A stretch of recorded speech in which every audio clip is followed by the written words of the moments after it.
اللهم ربي زدني علما والحقني بالصالحين. اعوذ باللہ من الشیطان الرجیم. بسم اللہ الرحمن الرحیم.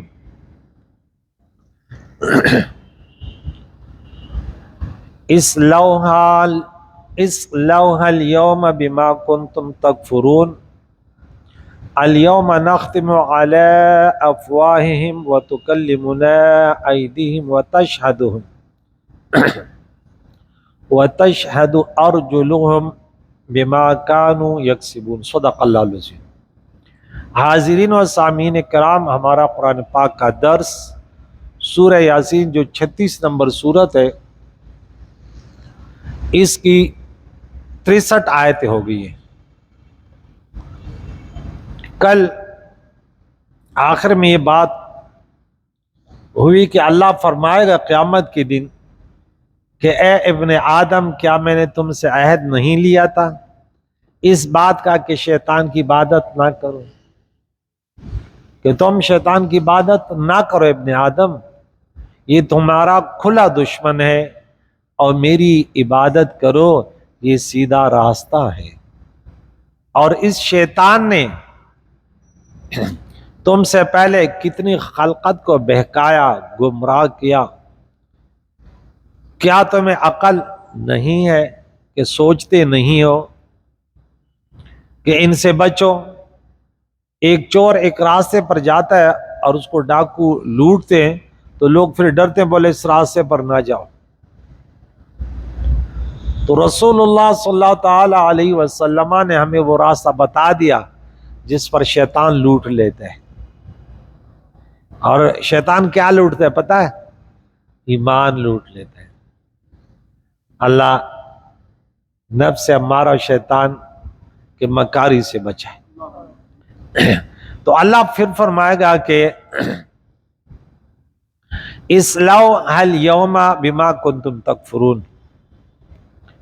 آج اس میں جاؤ، یعنی جہنم میں، بما کنتم تکفرون، بسبب اس کے کہ تم کفر کرتے تھے، اللہ کی بندگی ترک کر کے شیطان کا پوجا کرتے تھے. معلوم ہوا کہ نبی پر اعتماد کرنے کا نام ایمان ہے. کفار آخرت کو دیکھ کر ساری چیزیں مان جائیں گے، مگر وہ ماننا کارآمد نہ ہوگا، کیونکہ انہوں نے اپنی آنکھ پر اعتماد کیا لیکن نبی کے فرمان پر اعتماد نہ کیا. یہ تو سب کچھ حضور نے بتایا، یہ ہے یہ ہے یہ ہے، لیکن یہ نہ مانے.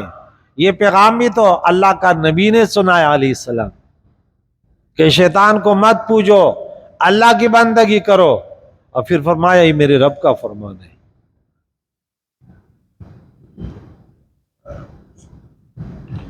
الیوم نختم، آج ہم مہر لگائیں گے، علی فم، ان کے منہ پر، وتکلمنا ایدیہم، اور ہم سے ان کے ہاتھ بات کریں گے، کلام کریں گے، وتشہد ارجلہم، اور گواہی دیں گے ان کے پاؤں، بما کانوا یکسبون، اس پر جو یہ دنیا میں کرتے تھے.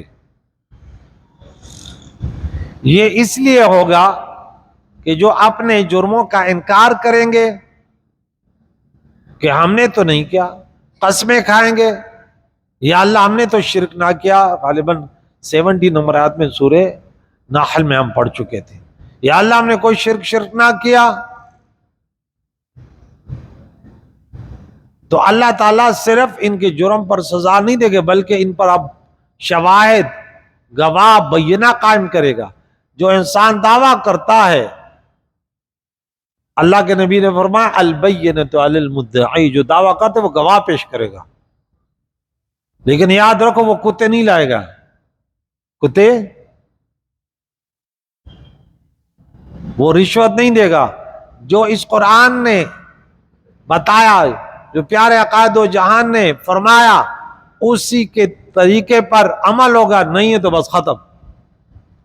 باقی حساب کتاب جو بات یہاں پہ ادھوری ہوئی چھوڑ دو، پھر اس کو شریعت سے ہٹ کر آپ اپنے چوروں کو یا اپنے کیسوں کو یا اپنے احوال آپس میں فیصلوں کو حل نہ کریں۔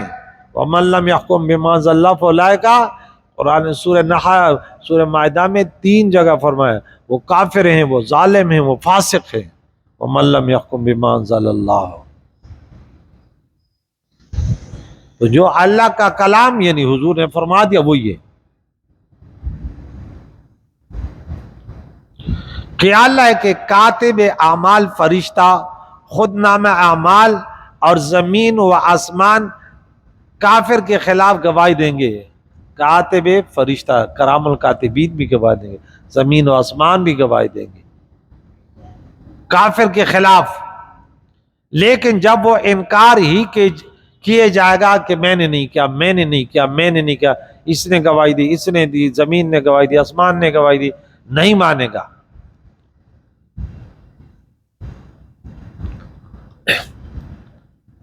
تب خود اس کے اعضاء گواہی دیں گے۔ معلوم ہو کہ کافر کی زبان وہاں بھی جھوٹ سے باز نہ آئے گی، وہاں بھی جھوٹ بولتی جائے گی، باقی اعضاء سچ سچ گواہی دیں گے۔ اس کی زبان بڑی مجرم ہے، تو لبوں پر مہر دائمی ہونا چاہیے کہ بھئی اپنے زبان کو جو صحیح ہے وہ بات کریں، جھوٹ نہ بولیں۔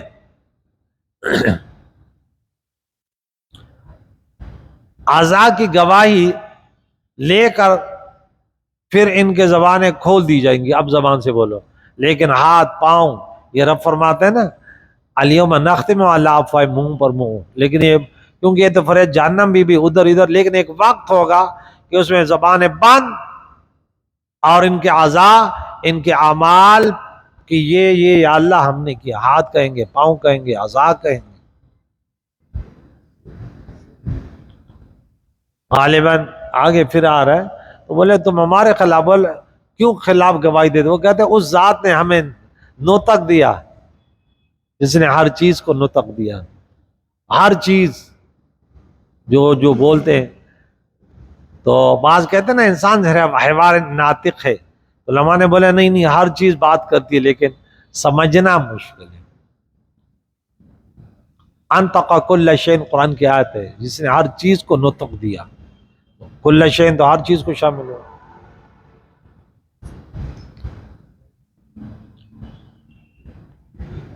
رب فرماتا ہے وَلَوْ نَشَاءُ، اگر ہم چاہتے ہیں، اگر ہم چاہیں لَطَمَسْنَا عَلَىٰ أَعْيُنِهِمْ، تو ان کے آنکھیں مٹا دے، ایسے کرتے ہیں کہ نشانات ہی نہ رہے، بالکل ختم کر دیں۔ فَاسْتَبَقُوا الصِّرَاطَ، راستے کی طرف یہ دوڑیں گے، فَأَنَّىٰ يُبْصِرُونَ، تو وہ کہاں دیکھ سکتے ہیں تھے، اب کہاں دیکھیں گے؟ اللہ فرمائے کہ ہم ان کے آنکھوں کو ختم کر دے، یعنی اگر ہم چاہیں تو تمام کفار کے دلوں کی طرح آنکھیں بھی اندھی کر دیں، مگر نہیں کرتے۔ اس قدر کفر اور عناد کے باوجود انہیں اپنی نعمتوں سے نوازا ہے، ان پر شکر لازم ہے۔ سورہ حج میں آیت نمبر 46 میں ہم نے پڑھا، رب کریم نے فرمایا ان کے یہ آنکھیں نہیں ہیں اندھی، وَلَكِنْ تَعْمَى الْقُلُوبُ الَّتِي فِي الصُّدُورِ، وہ دل ان کے اندھے ہیں جو سینوں میں ہیں۔ تو جیسے ان کے دلوں پر مہر لگا، اللہ فرماتا ہم ایسے ان کی آنکھیں بھی ختم کر سکتے ہیں۔ اللہ تو کن فیکون ذات ہے، ایسے ہوگا کہ گویا کہ یہاں پہ آنکھیں تھی بھی نہیں۔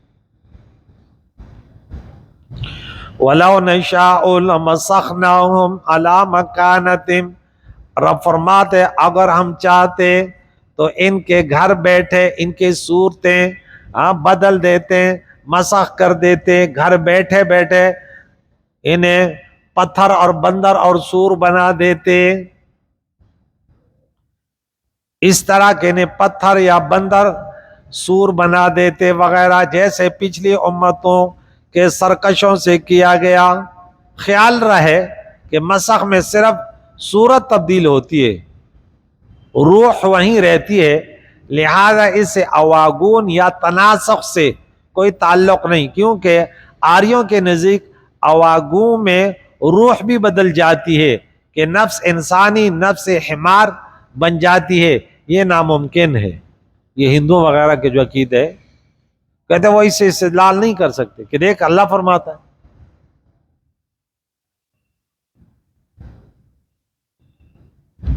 فَمَا اسْتَطَاعُوا مُضِيًّا وَلَا يَرْجِعُونَ، نہ وہ آگے بڑھ سکتے ہیں اور نہ پیچھے لوٹ سکتے ہیں، ایسے ہم ان کو مسخ کر دیں، ایسے ان کو ہلنے جلنے سے ختم کر دیں کہ جہاں ہے وہیں کے رہ جائے۔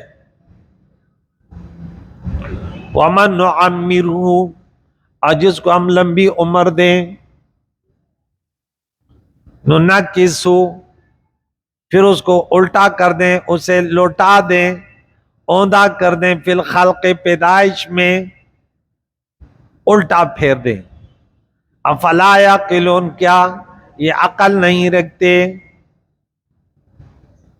کہ بوڑھے کو بچے کی طرح ناسمجھ اور کمزور کر دیتے ہیں تو اس پر بھی قادر ہیں کہ تمہارا حال بدل دیں۔ اس پہ دو تین باتیں کروں گا، پہلے 10 پورا ہو جائے کہ زیادہ عمر میں کتنے فائدے ہیں، عمر میں کیسے تبدیلیاں آتی ہیں، جیسے جیسے انسان آگے بڑھتا ہے اس میں کتنی بھلائیاں ہیں۔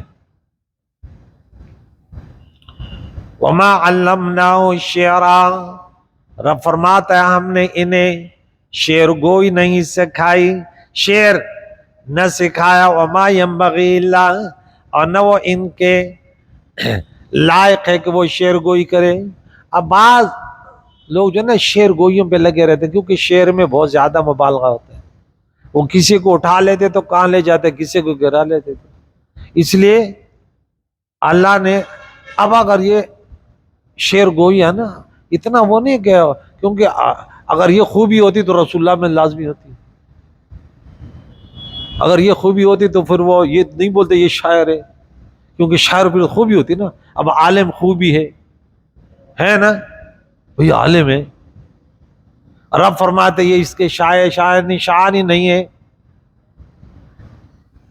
کہ شعر گوئی کرے، نہ ہم نے سکھایا اور نہ اس کا شاعر نشان ہے۔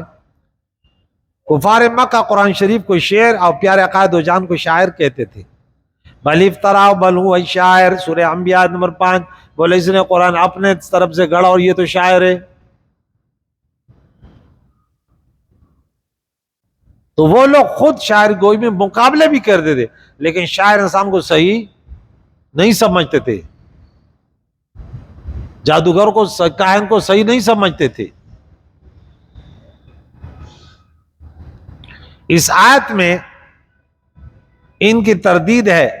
عربی محاورے میں جھوٹے اور جھوٹے مکر دل فریب کلام و خیالات کو شعر کہا جاتا ہے، وہ جیسے شاعر کے ذہن میں آیا بس اس طرح کہہ دیا، جس کے پیچھے پڑ گیا اس کو صحیح ذلیل کر دیا، اور جس کی خوبیاں بیان کی تو یوں لگ رہا ہے کہ بس بادشاہوں کے بارے میں لگے رہتے تھے نا، جیسے دنیاوی مجنون لیلا کو بڑھاتا رہتا ہے، لگا رہتا ہے۔ ناپسند کا موقف شاعر نہیں ہے، وہ جو بول رہا ہے لکھ رہا ہے وہ ہے موقف، شاعری لفظ تو نہیں ہے۔ اعلیٰ شاعر تھے اور پائے کے شاعر تھے، اگر سرکار کی شان میں آپ نے قصیدے لکھے، لیکن وہ نہیں، ایک سوال بہت اچھا سوال کیا، تو پاکستان میں کتنے شاعر ہیں؟ ہاں، اب اس وجہ سے ان سے محبت کرتے ہیں، یہ شاعر ہے یا عالم دین سے محبت کریں کہ عالم ہے؟ بات یہی بات ہے کہ شاعر تو بہت ہے، ہم اس کو نماز مسئلے پہ تھوڑی کریں گے ماشاءاللہ یہ تو شاعر ہے، اس کو ذمہ ابھی شاعر ہے تو کیا ہے؟ اللہ اور اللہ کے نبی کے وہ قرآن میں ہے وہ الگ چیز ہے، لیکن شاعر اکثر جو ہے نا ہم پیچھے پڑ چکے ہیں، سورہ شعراء میں پڑھ چکے ہیں، تو وہاں پہ ہم اس پر گفتگو کر چکے ہیں کہ شعراء کی کیفیت کیا ہوتی ہے۔ ہاں ان کی حالت کیا ہوتی ہے، کہاں کہاں یہ بھٹک رہے ہوتے ہیں. یہ دیکھیں یہاں پڑھا تھا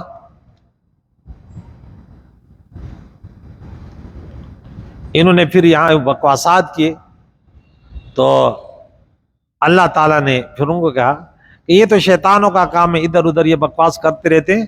اور یہ شاعر نے بھی کوئی شاعر کہتے ہیں وَالشُّعَرَاءُ يَتَّبِعُهُمُ الْغَاوُونَ، اور شاعروں کو تو گمراہوں کو کی پیروی کرتے ہیں اور شاعروں کی پیروی گمراہ کرتے ہیں. جب قرآن میں ایک بات آئی تو اس کو سمجھنا پڑے گا کہ بھئی قرآن تو شاعر کی تعریف نہیں کر رہا. بھلے شاعر، تم نبی کو شاعر کہتے ہو، شاعر تو گمراہ ہوتا ہے. اب اللہ کے حمد کی نبی کا وہ کیا، لیکن وہ تو ایک زندگی، اس کا مقصد تھوڑی اس پر آپ کہتے ہیں نہیں میں تو شاعر، شاعر آپ کو بولیے شعر ہے، شعر تھوڑی وہ کر سکتے. شعر اچھا ہے تو اچھا ہے، برا ہے تو برا ہے، لیکن اس میں بنیاد تھوڑی کھڑی کر سکتے کہ انسان تقریر کر رہے کہتے ہیں میں نے شعر سنا، بولے شعر سنا ٹھیک ہے، لیکن آیت کے ضمن میں سنایا تو ٹھیک ہے، حدیث کے ضمن میں سنایا تو ٹھیک ہے، لیکن خود اس کو ایک دیوار کھڑی کر دے. تو یہاں فرمایا الم ترا، کیا تم نے نہ دیکھا کہ انہم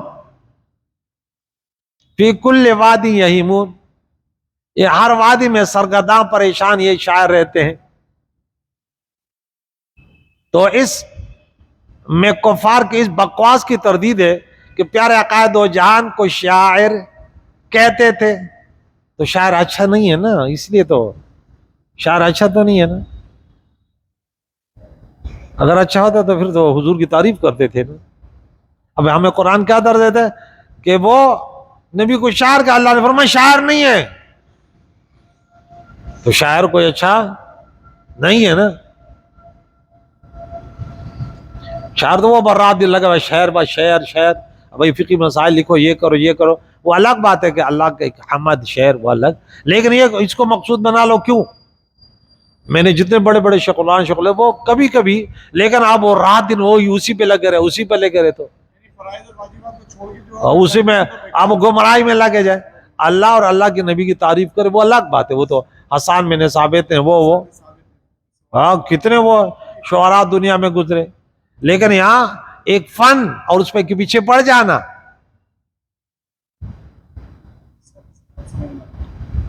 تو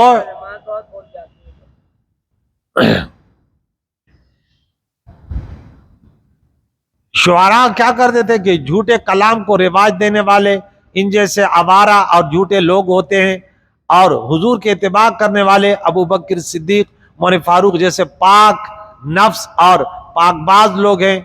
ان کے پاک لوگوں کو دیکھو اور حضور کی حقانیت کا پتہ لگا لو، سے معلوم ہے کہ صحابہ کرام کی پاک بازی حضور کی حقانیت کی دلیل ہے. تو شاعری جو کرتے رہتے ہیں وہ تو اکثر داڑھی منڈے ہوتے ہیں، یہ ہوتے ہیں، لگے رہتے ہیں وہ. تو یہاں جو فن ہے وہ ہے اس کی بات ہو رہی ہے، ٹھیک ہے نا. یہاں ان کی مذمت بیان کی گئی ہے. وَأَنَّهُمْ يَقُولُونَ مَا لَا يَفْعَلُونَ، رب ان کی مذمت فرما دے. شاعر وہی بات کہتا ہے جو کرتا نہیں ہے، بس مبالغوں پہ لگا رہتا ہے. اب یہاں دیکھیں، یہاں ایک واقعہ کہ وہ عبد الملک بن مروان کو اپنا فحش کلام سنایا کسی شاعر نے. تو عبد الملک نے کہا کہ تجھے زنا کی سزا ملنی چاہیے کیونکہ تو خود اپنے بدکاری کا اقرار کرتا ہے. وہ بولا کہ قرآن کہتا ہے کہ میں سزا کے لائق نہیں ہوں، اور یہ آیت پڑھی کہ شاعر تو وہ کہتے ہیں جو کرتے ہی نہیں ہیں، تو میں نے تو ایسی مبالغے کی. اب کیسے لیکن اس کو قرآن اتنا اس شاعر کو یاد تھا کہ اپنے آپ کو قرآن کے ذریعے چھڑا لیا. اس نے بولا تو اس شعر میں کہہ رہا ہے کہ تو نے بدکاری کی. ارے اس نے بولا بادشاہ سلامت ہو، قرآن میں یہ بھی تو کہتا ہے شاعر تو وہی کہتا ہے جو کرتا نہیں ہے، یہ تو مبالغہ کرتا رہتا ہے.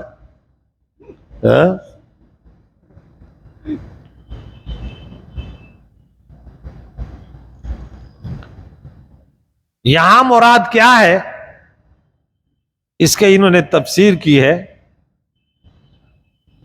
یعنی عربی محاوروں میں جھوٹے مکر دل فریب کلام و خیالات کو شعر کہا جاتا ہے. یعنی ناول اور ناول گو کو شاعر کہتے ہیں جس کی حقیقت کچھ نہ ہو مگر عبارت بہت دل فریب ہو. اسلامی شاعری ان سے کوئی مقابلہ یا کوئی نہیں ہے. یہاں علم بمانے ملکہ و عادت ہے کہ ان کو یہ عادت یہ ملکہ نہیں ہے. کبھی کبھی شاعر کہہ دیے تو اس کا تھوڑی ہوتے کہ مقصود بنانا کہ اس کی پہچان ہی شاعر سے ہو جائے. تو اب عالم کے مقابلے میں شاعر کا کیا وہ ہے. ان قرآن شریف ناول نہیں اور حضور صلی اللہ علیہ وسلم ناول گو نہیں. اس کا مطلب یہ نہیں کہ ہم نے محبوب کو ناول کی حقیقت سے بے خبر رکھا. وہ اس کی حقیقت تو جانتا ہے. جیسے باپ کہتا ہے کہ میں نے اپنے بچوں کو گالیاں نہ سکھائی، یعنی گالی بکنے کا عادی نہیں بنایا. یہ نہیں ہے کہ ان کو بچوں کو گالیوں کی پہچان نہیں ہے لیکن وہ بکتے نہیں ہیں گالی. کہ ہر وقت لگا ہوا ہے شعروں میں لگا ہوا ہے، خود باتیں رہے تو شعروں میں لگا ہوا ہے، تقریر کرے تو شعروں میں لگا ہوا ہے. ہاں یہ تو دین کی تبلیغ کر رہی ہے نا. اب تو شعروں میں لگا ٹھیک ہے، کبھی نعت پڑھ لی کبھی حمد کر لیا. تو آج کل لوگ اس تقریر کو بہت پسند کرتے ہیں کہ بس وہ کہتے ہیں یہ شعر ادھر پڑھوں گا، یہ شعر ادھر پڑھوں گا، یہ شعر ادھر پڑھوں گا. اب عوام خوش ہوگی کہ سبحان اللہ.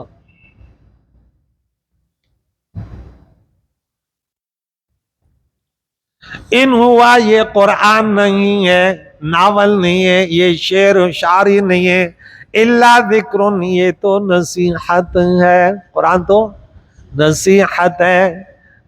وقرآن مبین، یہ نصیحت اور روشن قرآن، کھلا قرآن. یعنی جیسے کفار مکہ ناول یا شعر کہتے ہیں وہ قرآن اور نصیحت ہے.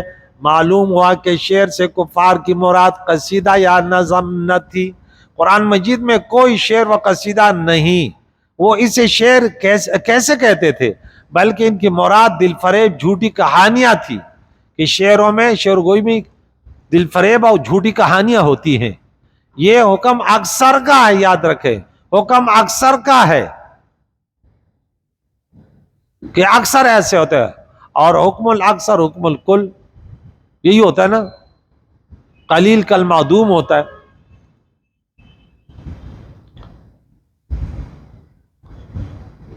تو یہاں بھی یہ فرمایا لِيُنذِرَ، یہ قرآن اس لیے نازل ہوا کہ اس سے ڈرائے کس کو؟ من کان حیا، جو زندہ ہو. اس طرح کس کا دل ایمان کی زندگی سے زندہ ہو. وَيَحِقَّ الْقَوْلُ عَلَى الْكَافِرِينَ، اور کافروں پر حق ثابت ہو جائے، بات ثابت ہو جائے، اسلام کے دلائل پورے واضح ہو جائیں، یا وعدہ عذاب پورا ہو جائے. اولم یروا،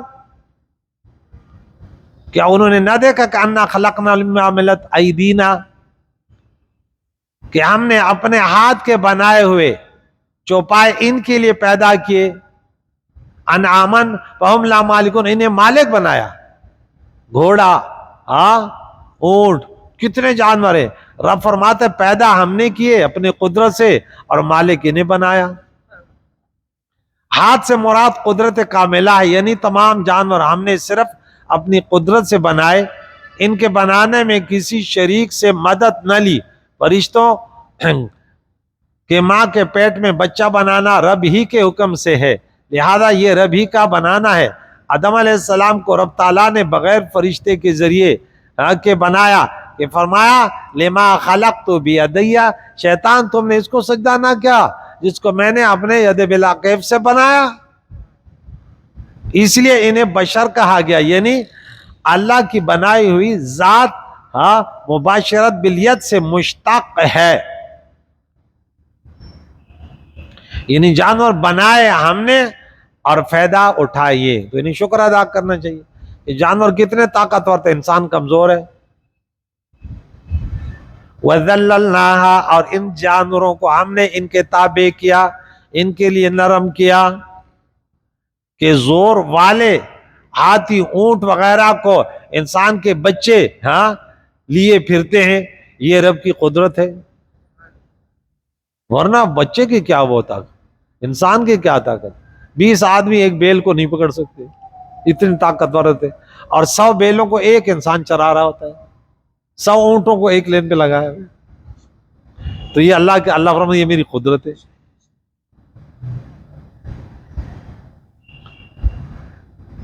وَذَلَّلْنَا لَهُمْ ہم نے ان کے لیے ان کو تابع کیا، نرم کیا،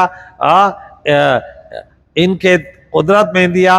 فہم اچھا فَمِنْهَا رُكُوبٌ بعض ان جانوروں میں سے ان کی سواریاں ہیں، ان پر سوار ہوتے ہیں. وَمِنْهَا يَأْكُلُونَ بعض وہ ان میں سے یہ کھاتے ہیں. ہاں جیسے ہاتھی صرف سواری کا کام آتا ہے اور مرغ وغیرہ صرف کھانے کے، اور اونٹ بیل وغیرہ کھائے بھی جاتے ہیں اور سواری بھی دیتے ہیں. بعض میں ایک فائدہ، بعض میں دو فائدے. وَلَهُمْ فِيهَا مَنَافِعُ وَمَشَارِبُ اور ان کے لیے اس میں منافع، کتنے منافع، کھانے کے علاوہ بھی بہت سارے منافع جانور میں، کہ ان کے دودھ، گوشت، پوست وغیرہ ہڈیاں کو کامل آتے ہیں. وہ مشارب اور ان میں سے پینا، یہ سے پیتے بھی ہیں دودھ وغیرہ، دودھ پیتے، دودھ کہ خون اور گوبر کے بیچ میں سے نکلتا ہے اور اتنا مزے کا ہوتا ہے گھاس کھا کے. اللہ کی قدرت کہ انسان سوچنے بھی مجبور ہوتے کہ دیکھ انسان، اللہ فرمائے دیکھ صحیح. افلا یشکرون کیا یہ شکر ادا نہیں کرتے. واتخذوا اور انہوں نے بنا رکھا من دون اللہ اللہ کے علاوہ انہوں نے کیا بنائے، آلیہتن خدا، معبود بنا رہے، ان کے سامنے جھکتے ہیں، ان پر حلور اور وہ رکھتے ہیں، ان کے ارد گرد گھومتے ہیں. لعلہم ینصرون شاید کہ ان کی مدد ہو.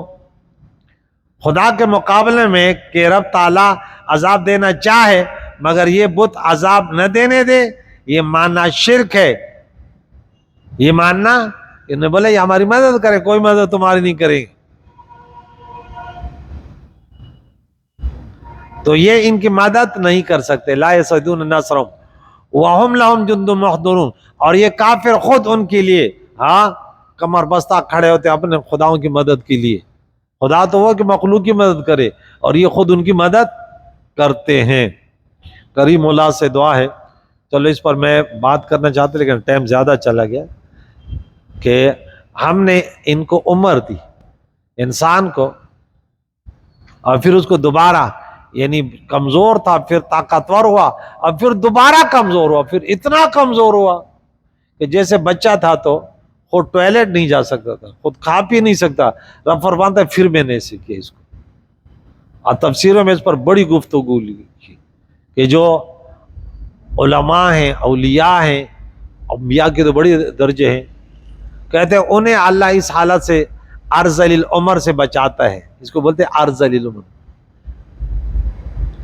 لیکن اس میں برکتیں بھی بہت ہے، جیسے جیسے عمر بڑھتی ہے تو پھر اللہ تعالیٰ انہیں معاف کر دیتا ہے. کہتے اتنے سال ہوگا ابھی اس کو بھی معاف کر، اس کے لیے جس کے لیے یہ دعا کریں گے.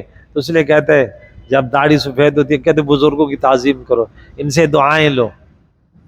اگر ان سے کوئی کمزوری صادر ہو تو ان کو، کیونکہ بچوں سے لوگ ناراض نہیں ہوتے نا، بولو بچہ ہے بچہ ہے. اور اب فرماتا ہے ان کو پھر ننکس فی الخلق، ان کو پھر جو ہے نا اس طرف اوندا کر دیتے ہیں، پھر بچوں کی طرف لے جاتے ہیں. کمزور ہو جاتے ہیں. بچہ تھا تب بھی کسی کام کا نہیں تھا، کھانے پینے کا محتاج تھا، اب بوڑھا ہو کے پھر محتاج ہو گیا. تو اس سے پہلے یہ اللہ کا کرم ہے پیارے عقائد و جہان کے وسیلے سے کہ کسی عمر میں بھی انسان توبہ کرے. اگر نماز قضا ہوئی اور کوئی اس طرح قصور ہوئے تو یا اللہ میری توبہ، اس وقت سے توبہ کرے، آج کے بعد نماز قضا نہیں کروں گا، گناہ نہیں کروں گا. ویسے بھی گناہ کے قابل بھی نہیں رہتا، بڑا کمزور رہتا ہے، لیکن پھر بھی توبہ قبول ہے.